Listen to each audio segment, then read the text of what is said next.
Bienvenidos sean todos. Les invito a que abran sus Biblias en el libro de los Hechos, capítulo 2, y me sigan con sus vistas. Vamos a tener la lectura del versículo 22 al 39. Dice así: Varones israelitas, oíd estas palabras. Jesús Nazareno, varón aprobado por Dios entre vosotros con las maravillas, prodigios y señales que Dios hizo entre vosotros por medio de él, como vosotros mismos sabéis. A éste entregó por el determinado consejo y anticipado conocimiento de Dios, prendisteis y matasteis por manos de inicuos crucificándole, al cual Dios levantó, sueltos los dolores de la muerte, por cuanto era imposible que fuese retenido por ella. Porque David dice de él: veía al Señor siempre delante de mí, porque está a mi diestra, no seré conmovido. Por lo cual mi corazón se alegró y se gozó mi lengua, y aún mi carne descansará en esperanza. Porque no dejarás mi alma en el Hades, ni permitirás que tu santo vea corrupción. Me hiciste conocer los caminos de la vida, me llenarás de gozo con tu presencia. Varones hermanos, si os puede decir libremente del patriarca David, que murió y fue sepultado, y su sepulcro está con nosotros hasta el día de hoy. Pero siendo profeta, y sabiendo que con juramento Dios le había jurado que su descendencia, en cuanto a la carne, levantaría al Cristo para que se sentase en su trono. Viéndolo antes, habló de la resurrección de Cristo, que su alma no fue dejada en el Hades, ni su carne vio corrupción. A este Jesús resucitó Dios, de lo cual todos nosotros somos testigos. Así que, exaltado por la diestra de Dios, y habiendo recibido del Padre la promesa del Espíritu Santo, ha derramado esto que por vosotros veis y oís. Porque David no subió a los cielos, pero él mismo dice: dijo el Señor a mi Señor, siéntate a mi diestra, hasta que ponga a tus enemigos por estrado de tus pies. Sepa pues ciertísimamente toda la casa de Israel que a este Jesús, a quien vosotros crucificasteis, Dios le ha hecho Señor y Cristo. Al oír esto se compungieron de corazón y dijeron a Pedro y a los otros apóstoles: varones hermanos, ¿qué haremos? Pedro les dijo: arrepentíos y bautícese cada uno de vosotros en el nombre de Jesucristo para perdón de los pecados, y recibiréis el don del Espíritu Santo. Porque para vosotros es la promesa, y para vuestros hijos y para todos los que están lejos, para cuantos el Señor nuestro Dios llamare. Te invito a que me acompañes con una oración. Señor bendito, en tus manos venimos delante de tu palabra y nos encomendamos a tu Espíritu Santo para que traiga una bendición a cada uno de nosotros conforme lo que hay en tu palabra en este texto. Haz tu obra, Padre, en el nombre de tu Hijo amado Jesús. Amén. Hermanos, este día el mensaje de este sermón, el título de este sermón es el mensaje de salvación. Yo quiero iniciar invitándoles a que hagan la siguiente ilustración en sus mentes. Imaginen lo siguiente: imagina que todos tus mayores deseos y afectos de amor por el resto de tu vida sean solamente para una persona. Y toda esa pasión por amar a alguien fuera únicamente para la persona más hermosa que has conocido, la más hermosa en todo el mundo. Esa persona es fiel, esa persona es atenta, esa persona lo tiene todo, cualquier cualidad deseable, incluso tiene riquezas en abundancia. Ella es poseedor de un amor incondicional hacia ti. Yo creo que tú y yo, si tuviéramos esa dicha de encontrarnos con esa persona y que su amor hacia ti fuera incondicional, seguramente aceptarías que tendrías una vida plena. Imagina además que esa persona es capaz de sufrir por ti.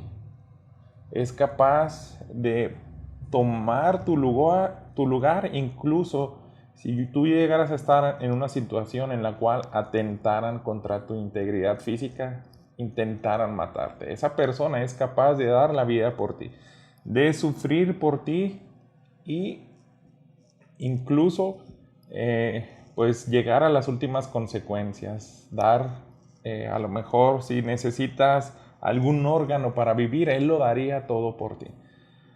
Al morir, vamos a suponer que te encuentras con esta persona y esa persona da la vida por ti, pero cuando está en su lecho de muerte, eh, te entrega su última voluntad. Y después de que te dice la última voluntad, ¿tú la harías?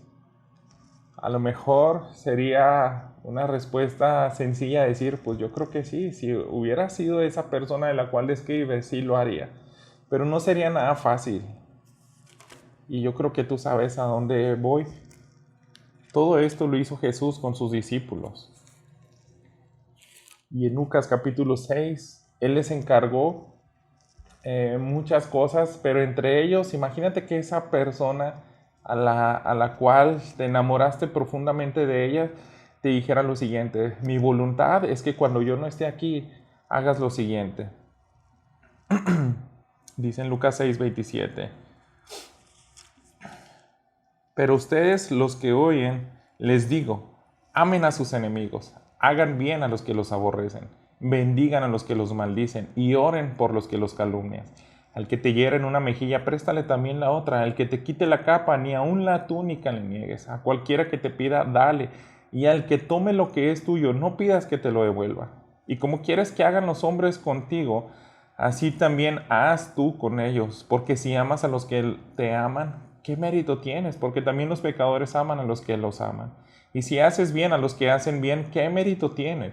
Porque también los pecadores hacen lo mismo. Y si prestas a aquellos que quienes esperas recibir, ¿qué mérito tienes? Porque también los pecadores prestan a los pecadores para recibir otro tanto. Ama pues a tus enemigos y haz bien y presta, no esperando de ello nada. Y será tu galardón grande y serás hijo del Altísimo, porque Él es benigno para con los ingratos y malos. Sé pues misericordioso, como también vuestro Padre es misericordioso. Y seguiría la lista con más peticiones acerca de su última voluntad. Entonces esta persona te dice, cuando yo no esté aquí, yo quiero que vivas de esta manera. Pero te está pidiendo, prométemelo, prométeme que vas a vivir de esa manera honrando a mi nombre. Entonces, yo creo que la pregunta, esa petición no se haría tan fácil. Aunque tú tengas la mayor intención, si eres honesto contigo mismo, dirías, yo creo que lo que me estás pidiendo no lo puede hacer. Pero sin embargo, Él se encargaría de darte la motivación suficiente para que tú lo hicieras. Si tú estás enamorado de esa persona y ella da la vida por ti y tú estás algunos días perplejo de su muerte y pensando en la promesa que le hiciste, de lo que te pidió, el encargo de la manera como Él espera que vivas tu vida, entonces de pronto en algún día esa persona a quien más amas se levanta de la tumba y viene y se presenta delante de ti y te dice, mira, la muerte no tiene poder sobre mí. Yo tengo poder sobre la muerte. Pero si tú estás dispuesto a vivir por mí, cumpliendo todos mis mandamientos con este mismo poder con el cual yo he resucitado, puedo hacer que tú resucites. Puedo hacer que también venzas a la muerte solamente por creer en mí, que yo tengo ese poder y que también necesito que vivas dignamente conforme a todo lo que te estoy pidiendo. Pero sabes que si eso no es motivación correcta para ti, te voy a dar algo más. Te voy a dar un amigo y aunque suene algo extraño, piensa en la siguiente analogía. Esa persona te dice, ¿qué te parece si te doy un amigo imaginario? Esa persona nadie la puede ver, solamente tú. Es más, ni siquiera tú la puedes ver físicamente, pero vas a estar completamente convencido de que está a tu lado todos los días en las situaciones fáciles, en las situaciones difíciles. Aparte te voy a dejar un manual en el cual te detallo todas las instrucciones que ya te he dado, con la cual yo quiero que vivas por el resto de tu vida, cumpliendo mi voluntad. En esas en ese manual y con ese amigo imaginario yo voy a hacer que cumplas mi voluntad. Ese amigo imaginario tiene la capacidad de intervenir en tu mundo físico con tal de que tú cumplas mi anhelo. Es como si tú de pronto sientes que no estás capacitado para perdonar a un enemigo, sientes que no estás capacitado para amar a los que te tratan mal. Esa persona te va a convencer y te va a decir, sí lo puedes hacer, adelante, ánimo. Él te va a proteger en los momentos difíciles, Él te va a consolar cuando sufras, pero esa persona va a estar contigo hasta el fin del mundo.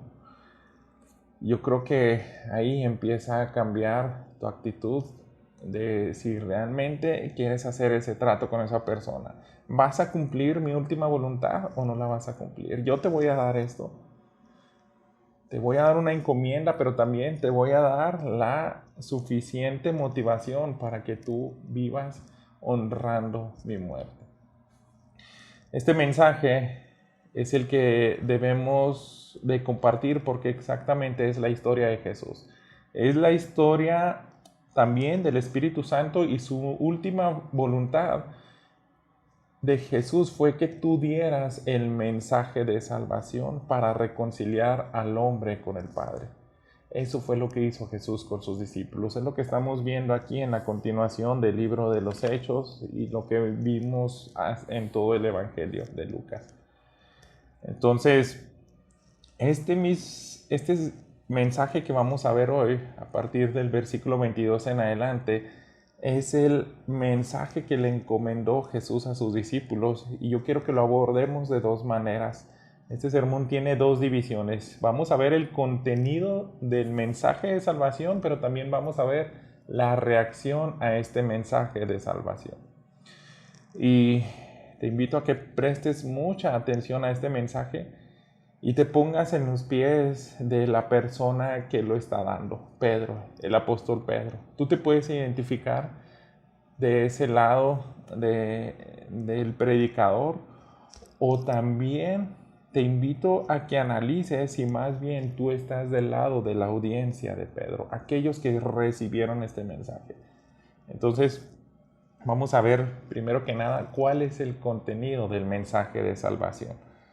En este capítulo 2, el versículo 22, nosotros recordamos que ocurrió algo impresionante en lo cual se nos narra la venida del Espíritu Santo. Una serie de fenómenos físicos que llegan a parar en la casa donde hay 120 personas y los cuales reciben al Espíritu Santo como lenguas, parecían como fuego y estas personas empiezan a hablar en varios idiomas. Cuentan maravillas de Dios y todas esas personas que le escuchan, algunos se burlaban, pero unos dicen, explícanos qué está pasando. Pedro ya empezó la explicación de este mensaje, pero ahora continúa y habla acerca de ese mensaje del cual le encomendó Jesús. Así continúa el discurso Pedro. Varones israelitas, escuchen estas palabras, Jesús Nazareno, varón aprobado por Dios entre vosotros con las maravillas, prodigios y señales que Dios hizo entre vosotros por medio de él, como vosotros mismos sabéis. Entonces esa era la audiencia.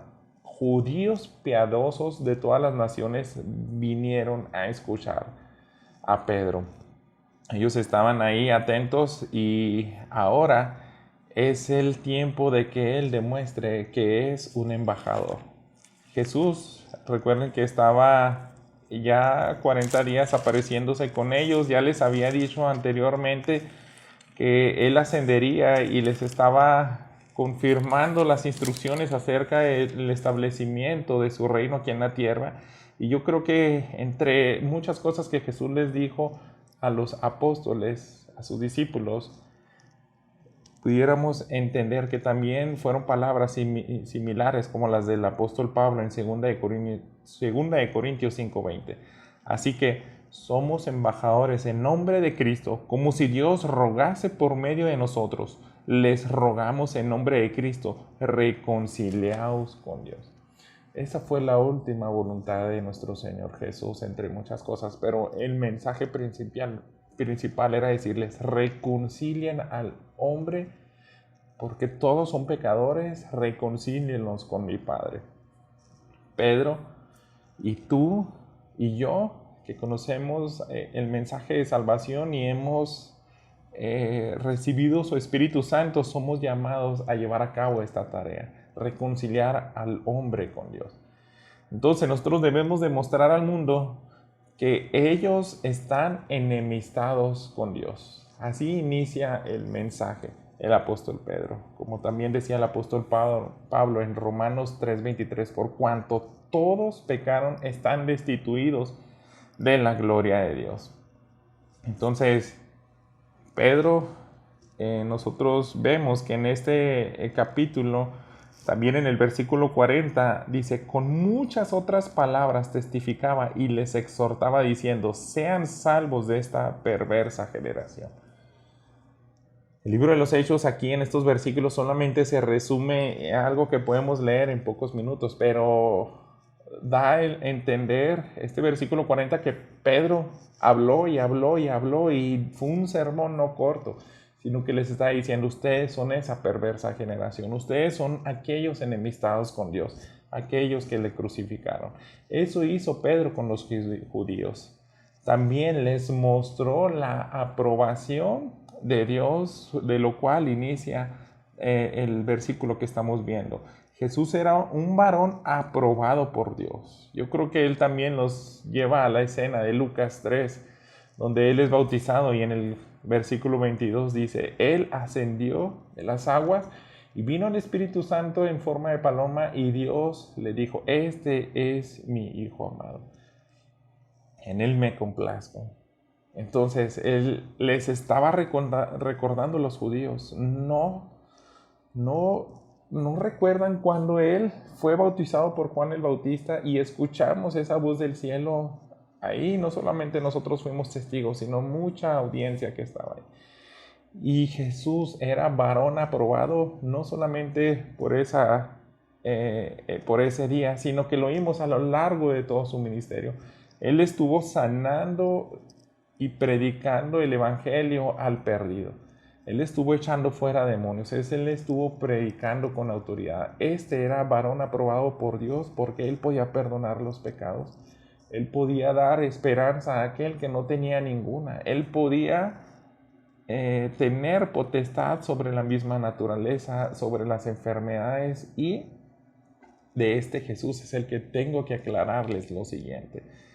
En el versículo 23 de Hechos 2, él continúa, a este entregado por el determinado consejo y anticipado conocimiento de Dios, prendisteis y matasteis por manos de los inicuos, crucificándole, al cual Dios levantó sueltos los dolores de la muerte, por cuanto era imposible que fuese retenido por ella.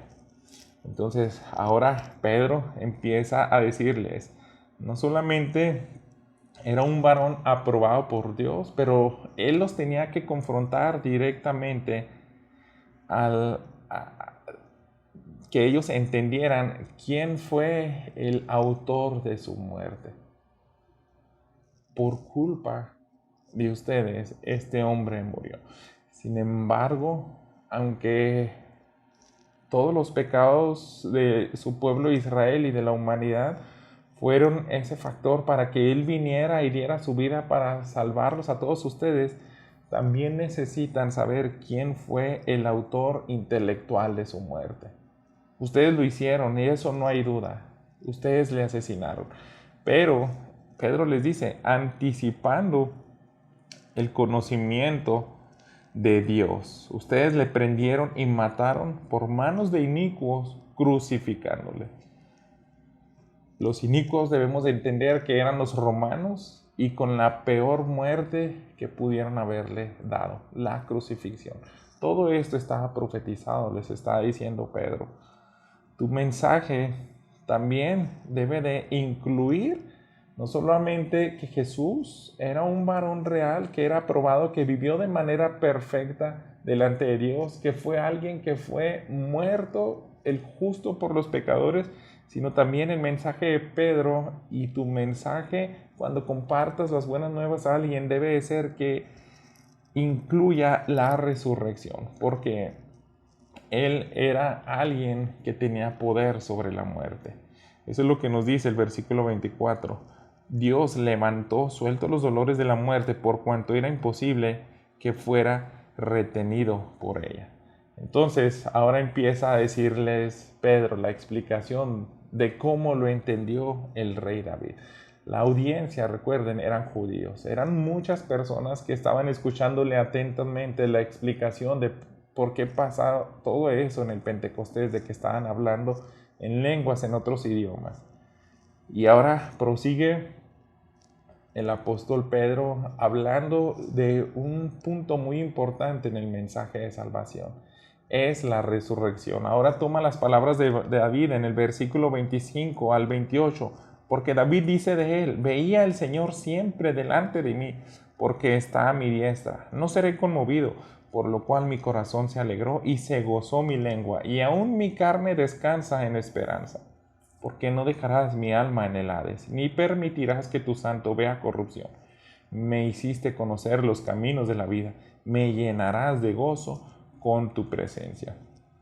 Y esas son las palabras de David. Por medio del Espíritu Santo, él vio y profetizó la resurrección de Cristo. Lo que está haciendo aquí el apóstol Pedro es citar las palabras del Salmo 16. Él le dice: no dejarás, tú no vas a permitir que tu santo vea corrupción. ¿Por qué? Porque Jesús tuvo una vida perfecta. En él no hubo pecado, en él no le afectó la muerte espiritual de Adán y Eva. A ti y a mí sí nos afecta el ser de la simiente de Adán y Eva, porque nacimos corruptos en pecado, nacimos muertos espiritualmente, y la muerte sí tiene potestad sobre ti y sobre mí. Pero como Jesús vivió de manera perfecta, fue concebido por el Espíritu Santo, estuvo aquí y fue aprobado por Dios durante toda su vida, por eso la muerte no tiene potestad sobre él. Es lo que está afirmando el apóstol Pedro. Él toma literalmente las palabras del Salmo 16. Quiero que vayamos ahí en los versículos 8 al 11. Él sabía que aunque muerto, Dios demostró que Él era justo, Él era perfecto, y toma su sacrificio de manera agradable para salvar a toda la humanidad. En este capítulo 16 dice así, versículo 8: a Jehová he puesto siempre delante de mí, porque está a mi diestra, no seré conmovido. Se alegró por tanto mi corazón y se gozó mi alma. Mi carne también reposará confiadamente, porque no dejarás mi alma en el Seol, ni permitirás que tu santo vea corrupción. Me mostrarás la senda de la vida. En tu presencia hay plenitud de gozo, delicias a tu diestra para siempre. Esas son las palabras del rey David, que él entendía: yo sí soy pecado. Yo no tengo poder sobre la muerte. El rey David está hablando de Jesús, aquel descendiente que vendrá de mi linaje y que en él hay una justicia perfecta, por lo cual la muerte no le puede retener. Y de esa manera Dios le mostrará el camino de vuelta a la vida y gloria, porque él era perfecto. Le mostrará en este último versículo 11 del Salmos 16: en tu presencia hay plenitud de gozo, delicias a tu diestra para siempre. Así es como lo entendió el rey David, así lo explica. Él era justo y él ascendería a la diestra del Padre, donde está su gloria. Y él continúa con las palabras del apóstol Pedro, el versículo 25, volviendo a Hechos 2, porque David dice de él: veía al Señor siempre delante de mí, porque está a mi diestra, no seré conmovido, por lo cual mi corazón se alegró y se gozó mi lengua, y aún mi carne descansará en esperanza, porque no dejarás mi alma en el Hades, ni permitirás que tu santo vea corrupción. Me hiciste reconocer me hiciste conocer los caminos de la vida, me llenarás de gozo con tu presencia. Entonces lo que está haciendo aquí el rey David es que él no está hablando de sí mismo, él está hablando de Jesús, no se refería a su resurrección. Y ahora nosotros entendemos esa promesa, ese pacto que Dios le hizo al rey David. Todo esto que profetizó el rey David fue cerca de 1000 años antes de Cristo.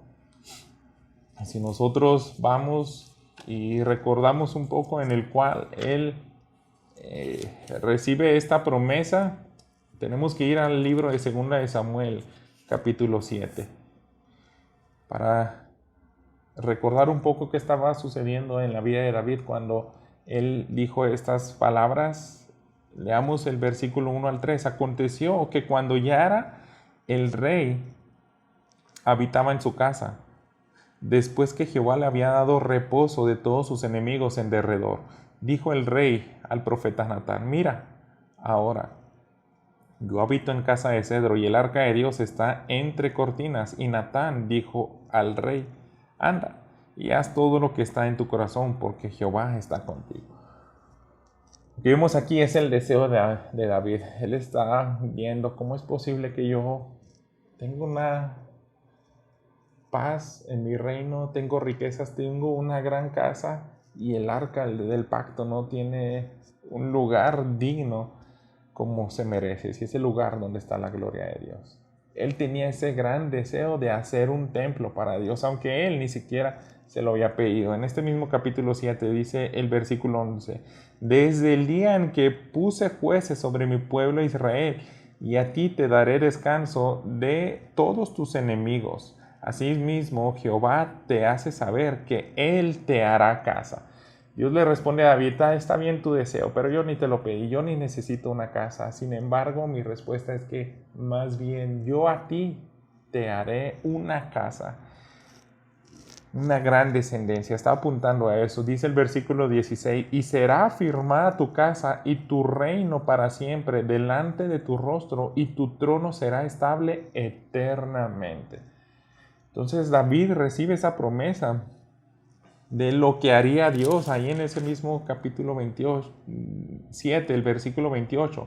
Ahora pues, Jehová, tú eres Dios y tus palabras son verdad. Esa es la respuesta ahora del rey David a la promesa de que le daría un trono eterno. Ahora el rey David responde de esta manera: tus palabras son verdad y tú has prometido este bien a tu siervo. Ten ahora a bien bendecir la casa de tu siervo, para que permanezca perpetuamente delante de ti, porque tú, Jehová Dios, lo has dicho, y con tu bendición será bendita la casa de tu siervo para siempre.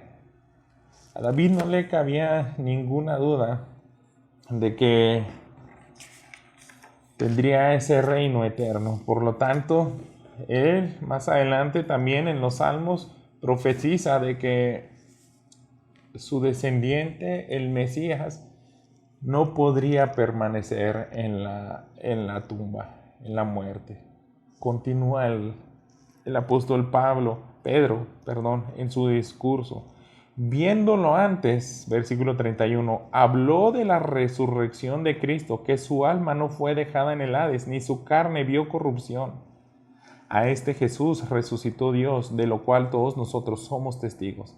Así que, exaltado por la diestra de Dios y habiendo recibido del Padre la promesa del Espíritu Santo, ha derramado esto que ustedes ven y oís. Esa es la explicación del apóstol Pedro a su audiencia. El mensaje de salvación debe de ser predicado con convicción. Él estaba entendiendo ahora como un testigo todo lo que veía en las Escrituras. El apóstol Pedro vio a Cristo morir y resucitar, y no solamente eso, él y muchos más lo vieron subir al cielo. Y tú y yo también debemos de creer como él y vivir y predicar este mensaje de lo que nosotros hemos visto en las Escrituras. Está reciente, tan solo 10 días anterior, lo que nos narra Hechos 1, del 8 al 9. Pero recibiréis poder cuando haya venido sobre vosotros el Espíritu Santo y me seréis testigo en Jerusalén, en toda Judea, en Samaria y hasta lo último de la tierra. Y habiendo dicho estas cosas, viéndolo ellos, fue alzado y le recibió una nube que le ocultó de sus ojos. Esto fue lo que les explica el apóstol Pedro a la audiencia de judíos piadosos que venían de todo el imperio romano por el motivo de la Pascua y todas las fiestas que habían permanecido hasta ese día de la fiesta de Pentecostés. Nosotros debemos de recordar y explicar todo este mensaje de salvación para que las personas sean reconciliadas con el Padre. Pedro tenía una audiencia que le podía seguir el paso a sus argumentos, porque era conocido Jesús en todo el mundo judío de ese entonces. Pero Pedro no se queda solamente con eso. Ahora empieza a aplicar su mensaje y dice el versículo 34, porque David no subió a los cielos, pero él mismo dice, dijo el Señor a mi Señor, siéntate a mi diestra hasta que ponga a tus enemigos por estrado de tus pies.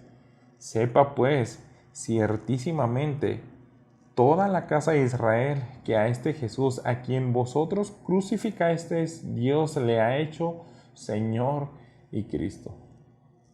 Él ahora les dice, así como Daniel no estaba hablando en el Salmo 16 acerca de su resurrección, aquí también, David no fue el que habla en el Salmo 16 acerca de que Él es el que resucita. Él aquí mismo está hablando en el Salmo 110 que Él no fue el que subió al cielo. El apóstol Pedro está citando todos esos salmos que conocían los judíos. Él está hablando acerca del rey David en sus propias palabras, diciéndoles, miren, ¿saben qué? Dijo el Señor a mi Señor, siéntate a mi diestra hasta que ponga a tus enemigos por estrado de tus pies. Pedro utiliza esas palabras del rey David y les está explicando ahora a la audiencia judía. ¿Saben qué? Ustedes aún no se han arrodillado delante del Padre. Él les confrontó con el pecado que hicieron. Ustedes mataron a Jesús. Y Jesús mismo, en el Evangelio de Lucas, capítulo 20, había usado esas mismas palabras para confrontar a su audiencia, los fariseos, los líderes religiosos que no querían someterse a él. Si nosotros recordamos lo que ocurrió en esa ocasión, en el capítulo 20 de Lucas, en específico los versículos 41 al 44, él dice exactamente lo mismo, citando las palabras del rey David del Salmo 110. Pero el contexto en aquel entonces de Jesús, él ya les había dado la parábola del dueño de la viña, esa parábola donde les dicen, el padre buscaba fruto de su viña, envía mensajeros a los labradores y ustedes continuamente rechazaron a sus profetas. Viene el hijo y le destruyen. Después tiene un encuentro con los herodianos hablándoles acerca de una pregunta que tenía que ver con el gobierno y no se quieren someter a doblar rodillas delante de Jesús. También vienen los saduceos haciéndole preguntas de la resurrección porque ellos no creían. Jesús les contesta y les confronta y ellos no doblan rodilla delante de él. Ahora Jesús también utiliza este mismo salmo y les dicen, ¿saben qué? Es inevitable lo que dice el rey David. El Padre va a poner a todos mis enemigos por estrado de mis pies. Entonces, más les vale que no sean mis enemigos, que no estén enemistados con el Padre, porque va a llegar un momento que voluntaria o involuntariamente van a doblar rodillas delante de mí. Y esto mismo les empieza a aplicar Pedro a esa audiencia. Ustedes continúan siendo esa generación perversa. Ya asesinaron a Jesús, y aún no quieren arrodillarse delante de Él, siendo que es una promesa que se va a cumplir, en el cual Dios el Padre va a poner a todos sus enemigos por estrado del pie de Jesús. Él los va a humillar si ustedes no se quieren humillar. Ustedes deben de reconciliarse con el Padre por lo que han hecho con sus hijos. Hasta aquí hemos visto el mensaje, el contenido del mensaje de salvación. Yo te invito a que analices todo esto detenidamente, porque tú puedes estar del lado de Pedro y necesitas hablar, entender bien este mensaje, hablarlo como si fueras un testigo, y necesitas predicarlo investido por el poder del Espíritu Santo. De lo contrario, no tendrás los resultados que Él tiene. No tendremos esa respuesta si no confrontamos a la audiencia, a cualquier hombre, haciéndoles ver que son pecadores, que hubo un hombre aprobado por Dios, que vivió de manera justa, murió por el pecador, por ti, por mí, pero Él le resucita y Él asciende a la diestra del Padre, esperando a que termine de someter a todos sus enemigos bajo sus pies. Tal vez tú, si estás del otro lado, recuerda que yo al inicio te dije, debes de colocarte en algún punto. O eres un creyente y eres como Pedro, debes de asegurarte de que estás compartiendo este mensaje porque ya lo entiendes y ya eres investido por el poder del Espíritu Santo. Pero ¿qué tal si tú eres del lado de su audiencia? ¿Qué tal si tú eres aquella persona que se te está confrontando hoy mismo de que eres pecado? De que por tu culpa y por mi culpa Jesús fue a la cruz. Todo eso fue planeado y ordenado por Dios, pero nosotros fuimos la causa por la cual Él quiso, el Padre, demostrar que tenía una solución para que la muerte no nos afectara a nosotros.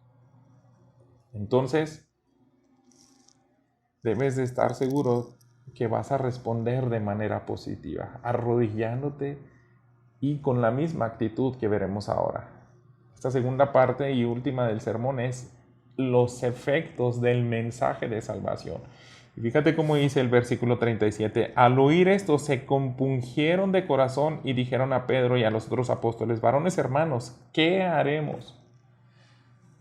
Lucas utiliza esta palabra, se compungieron. Era como un golpe duro, el golpe más duro que habían recibido en sus corazones. ¿Por qué? Porque al fin reaccionaron. Durante todo el ministerio de Jesús nunca reaccionaron estos hombres. Todos aquellos que le rechazaron. Pero al fin el mensaje de salvación haya lugar en el corazón de esta audiencia. Y ellos se sienten tan miserables porque entendieron que mataron al varón aprobado por Dios. A ese punto es el que debemos de llevar a cualquier hombre si somos embajadores de Dios. No solamente que sientan esa necesidad de clamar por la justicia, por el perdón de sus pecados, sino que el mensaje debe hacernos reaccionar como lo hicieron ellos. No solamente un gran pesar, sino que ellos mismos claman a Pedro y le dicen, ¿qué haremos? ¿Qué haremos? Piden a Pedro que les muestre cómo terminar esa enemistad, porque ellos mataron a su hijo. Esa es la correcta reacción al mensaje de salvación.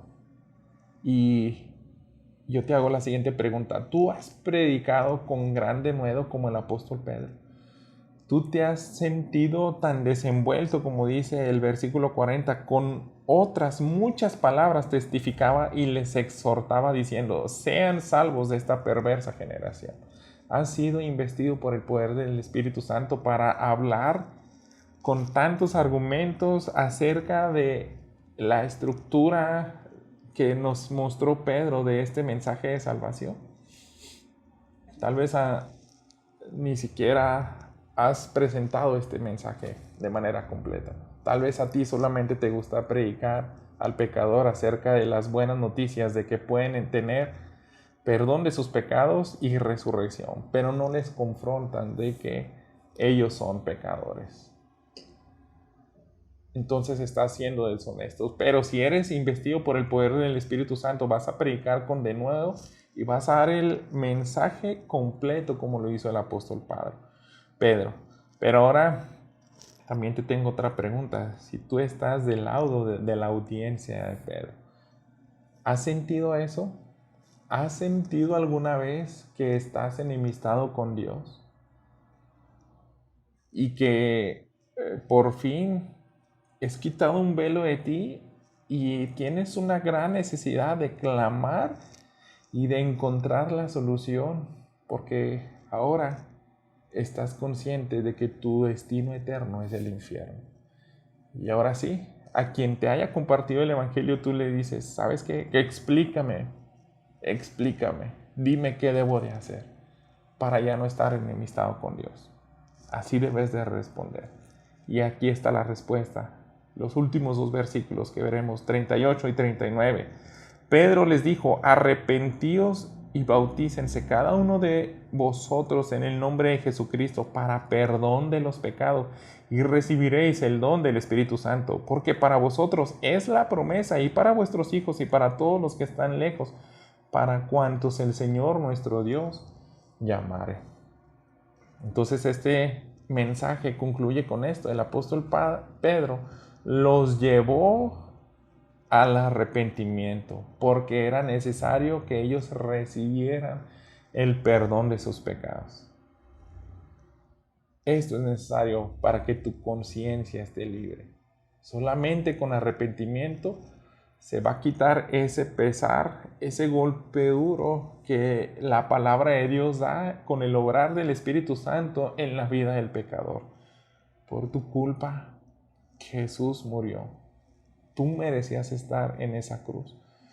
Tú estabas destinado a una eternidad fuera de la gloria de Dios, recibiendo la ira de manera eterna, la ira del Padre. Pero ahora tu conciencia está libre de eso, porque te arrepientes y Dios te da el perdón de tus pecados. No es solo arrepentirte de palabra, sino que el apóstol Pedro les invita, también tienes que demostrarlo, se necesitan hechos, por eso él incluye, debes de ser bautizado, debes de rendir tu voluntad a Jesús y así vas a recibir el Espíritu Santo. Tú debes de demostrar que estás dispuesto a sumergirte en el cuerpo de Cristo y crecer en su iglesia. Debes de ser integrado en la comunidad cristiana.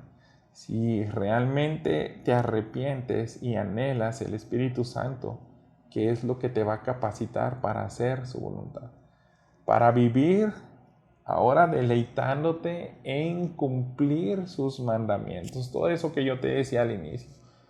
Piensa en lo siguiente. Tú, si eres honesto, batallas en perdonar.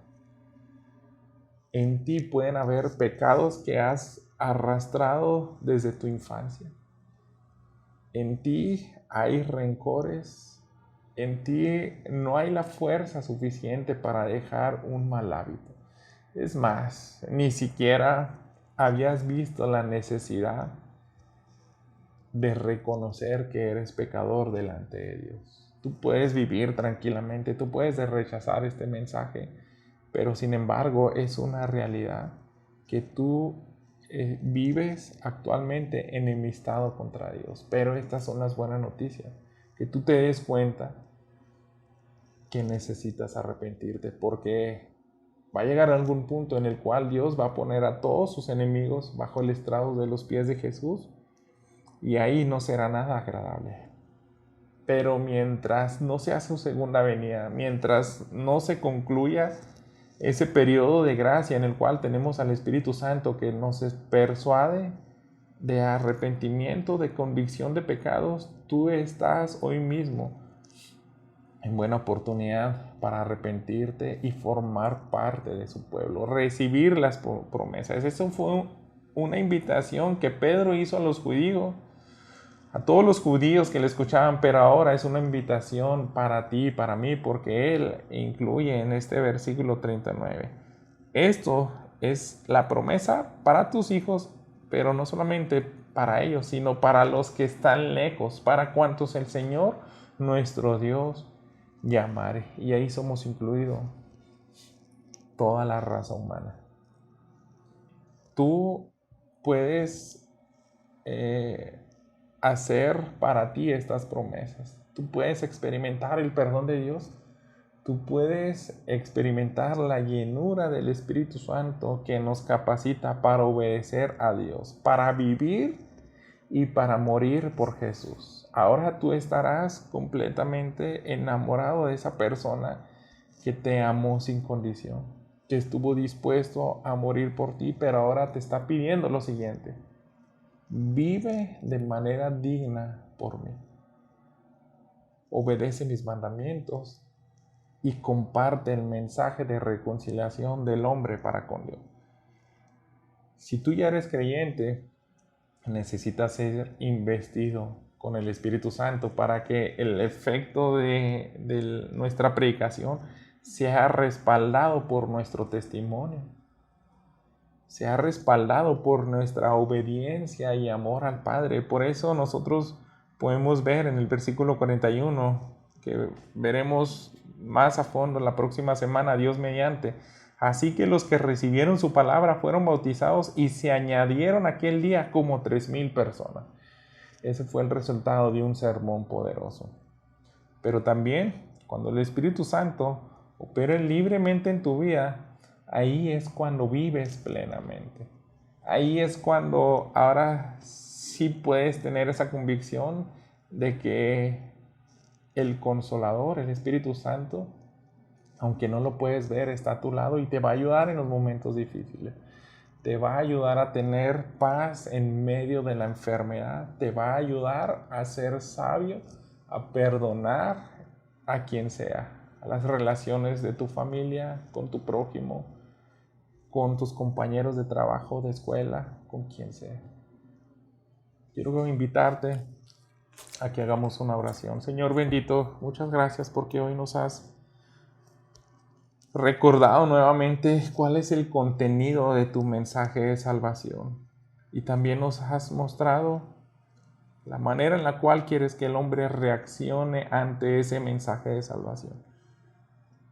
Permite, Padre, que todo aquel que escuche este mensaje esté consciente que lo que más quieres tú, Señor, es la reconciliación del hombre contigo. Esa es la agenda principal de tu Espíritu Santo, que el hombre proceda al arrepentimiento. Solamente así habrá plenitud de vida. Solamente así serán capaces de obedecer a aquellas personas que vengan rendidos a tus pies, porque pondrás tu Espíritu Santo en ellos y será un deleite el vivir haciendo tu voluntad. Haz tu obra, Padre, en los corazones de aquellos que escuchen este mensaje. Te lo pedimos en el nombre de tu Hijo amado Jesús. Amén. Dios te bendiga.